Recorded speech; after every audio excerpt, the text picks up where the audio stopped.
আপনারা জানেন প্রথম আমরা ইসলামী আন্দোলন এই যে ওয়ান বক্স ফর ইলেকশন, এক বাক্সর কথা আমরাই বলছি। প্রথম 5 দল ছিল, পরে 8 দল, পরে 11 দল হয়েছে। এই সিলেট আলিয়া মাদ্রাসা ময়দানেও আমরা বিভাগীয় সম্মেলন করছি, আপনারা দেখছেন। কিন্তু যেই উদ্দেশ্য ছিল যে ইসলামী শাসন কায়েম করা, লা কালিমাতিল্লাহি আলা আরদিল্লাহি সুবহানাহু ওয়া তাআলা, ইনিল হুকমু ইল্লা লিল্লাহ। এই জমিন কার? আসমান কার? হাওয়া বাতাস অক্সিজেন কার? খাদ্য কার? আমরা মানুষ কার? তাহলে এখানে আইন চলবে কার? আল্লাহ। আমরা সেইটা বারবার বলে আছি, শরিয়াতি আইন, শরিয়া ভিত্তিক আইন আমরা কায়েম করব। কেননা আমরা 54 বছর স্বাধীনতার পর বাংলাদেশকে দেখছি যে সোনার বাংলা, সবুজ বাংলা, নীল বাংলা, 18 দফা, 9 দফা, 19 দফা, 31 দফা, বহু কিছু দেখছি আমরা। বিএনপি, আওয়ামী লীগ এবং জাতীয় পার্টি সব দল দেখছি তারা ক্ষমতায় ছিল। কিন্তু এবার একটা আমরা পরিবর্তন চাই। জুলাই যে ছাত্র জনতার বিপ্লব হয়েছিল, আমরা একটা পরিবর্তন, কিসের পরিবর্তন? হকের পরিবর্তন, ন্যায়ের পরিবর্তন, সত্যের পরিবর্তন। সেই জন্য ওয়ান বক্স ফর ইলেকশন আমরা করছিলাম। কিন্তু আফসোস যে আমাদের যে উদ্দেশ্য ছিল সেখান থেকে আমাদের ভাইরা যারা আমাদের সাথে ছিল তারা আদর্শচ্যুত হয়েছে। তারা ক্ষমতার লোভে তারা সব ত্যাগ করলো। যখন একজন খ্রিস্টান মহিলা ইউরোপিয়ান ইউনিয়নের তিনি জিজ্ঞাসা করছিল তাকে, প্রধানকে, জামিয়া জামাতের প্রধানকে জিজ্ঞাসা করছিল, আপনারা যদি নির্বাচিত হন, সরকার গঠন করেন, তাহলে আপনারা কোন ভিত্তিতে দেশ চালাবেন? তখন কি বলছিল? যে প্রচলিত আইনে আমরা দেশ চালাবো। কি ঠিক কিনা? তাহলে তো আমরা প্রচলিত আইনে না, ইউবাদ্দেল ইউগাইয়ের, আমরা পরিবর্তন চাইছি। কিসের? এই মানুষ রচিত আইনকে চিরতরে কবর দিয়ে আমরা আল্লাহ এবং আল্লাহ রসুলের আইনকে বাস্তবায়ন করার জন্য আমরা রাজনীতি করি। আমাদের এই রাজনীতি করার এটা ইবাদত। আমাদের ক্ষমতা আসল না, আমাদের আদর্শ, নীতি, ঈমান আসল। কারণ আমাকে আল্লাহর কাছে জবাব দিতে হবে প্রত্যেকটা কাজের জন্য। এই জন্য আমরা চাইছি যায় একটা এতেদাল, ইনসাফ, ন্যায়পরায়ণ একটা রাষ্ট্র, কল্যাণময় রাষ্ট্র আমরা ইসলামী আন্দোলন উপহার দিতে চাই। আমরা বহু চেষ্টা করেছিলাম, আমরা কোনো জোট বা কোনো সমঝোতা ভাঙ্গি নাই। কিন্তু যারা ক্ষমতা লোভী তারাই এটা করেছে।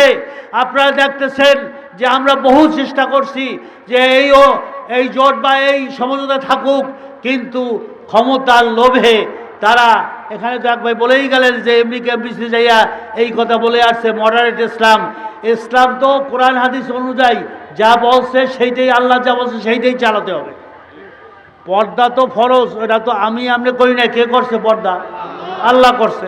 সেখানে আমার সাথে রাগ করে তো লাভ নাই। এখন আমরা দেখবো যে আমার কথা কাজে মিল আছে কিনা।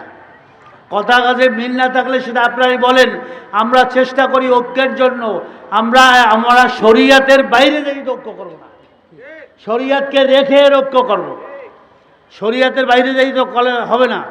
কেননা ক্ষমতা আইজ আছে, কাইল নাই। ক্ষমতা বড় জিনিস না, কিন্তু বড় জিনিস হচ্ছে আমার ঈমান, আমার সত্যতা, ন্যায়পরায়ণতা। এই পরিবর্তন আমরা চেয়েছিলাম, কিন্তু সেই পরিবর্তন পাই নাই।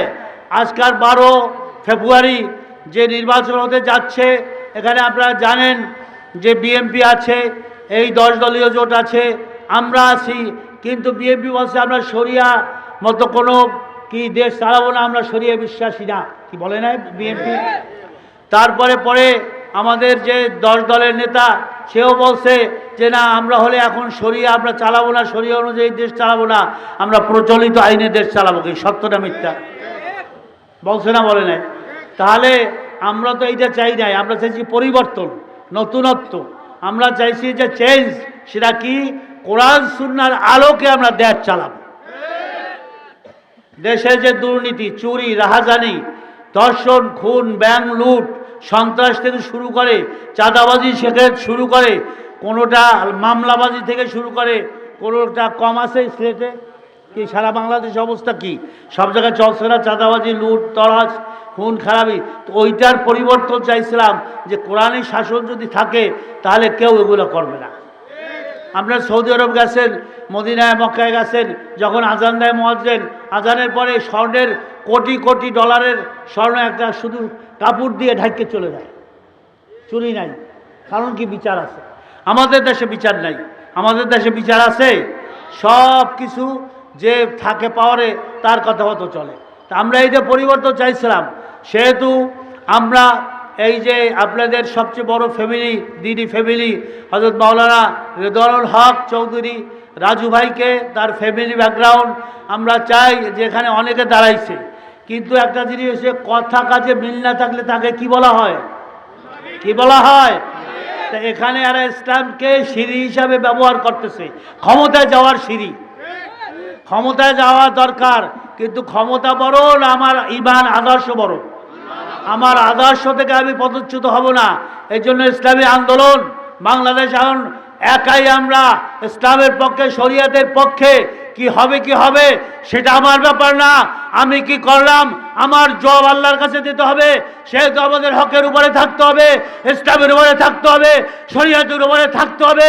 যদি আমি থাকতে পারি, কালেমাতুল হককে ইনদা সুলতানুল জায়ের আফজালুল জিহাদ, জালেম বাদশার সামনে হক কথা বলা সবচেয়ে উত্তম জিহাদ। আমরা সেই সরকারকে হুঁশিয়ার করে দিতে চাই, এই দেশ 92% মুসলমানদের দেশ। এদেশ কোরআন সুন্নাহ অনুযায়ী, শরিয়া অনুযায়ী চলবে। কি আপনারা রাজি আছেন সিলেটবাসীরা? আমরা চাই যে রাজু ভাইকে আগামী 12 তারিখ আপনাদের ইসলামের পক্ষে, রসুলের পক্ষে, খোলাফায়ে রাশিদের পক্ষে হাত পাকায় সিল পিটাইয়ে তাকে সংসদে যদি যাইতে পারে, ওনার মতো একজন আল্লাহওয়ালা লোক, নেককার লোক, আদেল ইনসাফ মুত্তাকি খোদাভীরু লোক সংসদে যেয়ে যদি সে ইসলামের পক্ষে, শরিয়াতের পক্ষে এবং বাতিলের বিপক্ষে আওয়াজ তোলে, তাহলে এর সওয়াব কি আপনারা পাবেন কি পাবেন না? আর যে সমস্ত লোক দাঁড়াইছে আরও অন্যান্য পার্টির, কে কী ধরনের আপনারা তো সবই জানেন, কার চলতো কীভাবে। তো সে যদি তারা যাইয়া যদি সংসদে জেনার আইন, বেবিচারের আইন, মদের আইন করে, এটা কি সওয়াবের কাজ না গুনার কাজ? তাহলে এই গুনার অংশ আপনার ভোট পাইয়া হইল, আপনার আমলনামায় আসবে কি আসবে না? কিন্তু আর কথা নাই, লা তাহজান ইন্নাল্লাহ মা'ানা ওয়া মান ইয়াতাওয়াক্কাল আলাল্লাহ ফাহুয়া হাসবুহ। লা তাহজান, আল্লাহ রাব্বুল আলামিন আমাদের সাথে আছে, আমাদের ভয়ের কোনো কারণ নাই। আমাদের কেউ কোনো দোষ ত্রুটি দেখাইতে পারবে না। বিভিন্ন ধরনের আমাদের নামে ফেসবুকে বিভিন্ন কথা বললে সব মিথ্যা, বোকাস, ফেক, কেউ প্রমাণ করতে পারে না। কিন্তু আমরা কোনো দলের বদনাম করব না। যে যার আদর্শ নিয়ে আপনাদের সামনে যাবে, আপনারা তাকে পছন্দ করলে দেবেন।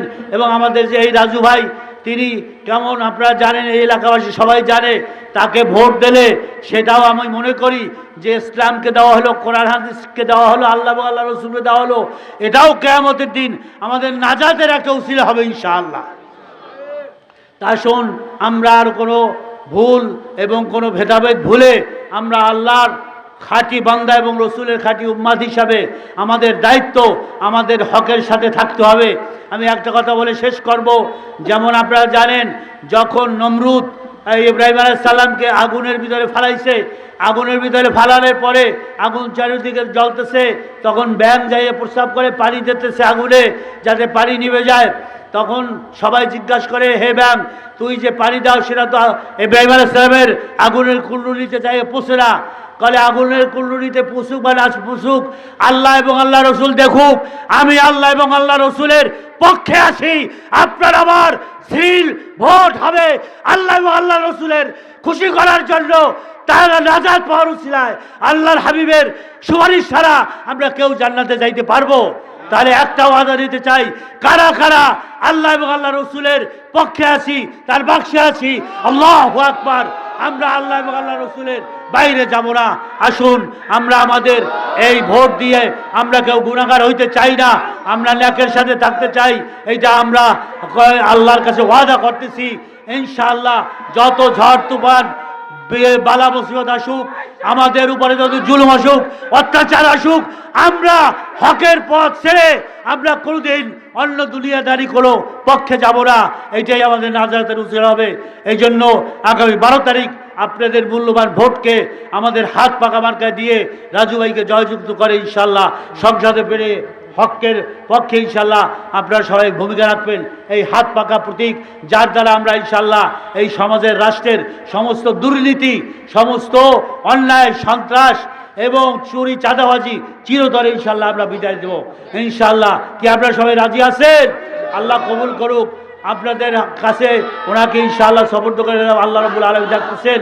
অনেক দল আছে, কিন্তু আমি চ্যালেঞ্জ দিতে পারি আমার এই প্রার্থী রাজু ভাইয়ের মতো আর দ্বিতীয় কোনো প্রার্থী এই সিলেট তীরে নাই ইনশাআল্লাহ। আল্লাহ হাতে সপোর্ট করলাম। ওয়া মা আলাইনাল বালাগ। আসসালামু আলাইকুম ওয়া রাহমাতুল্লাহি ওয়া বারাকাতুহু।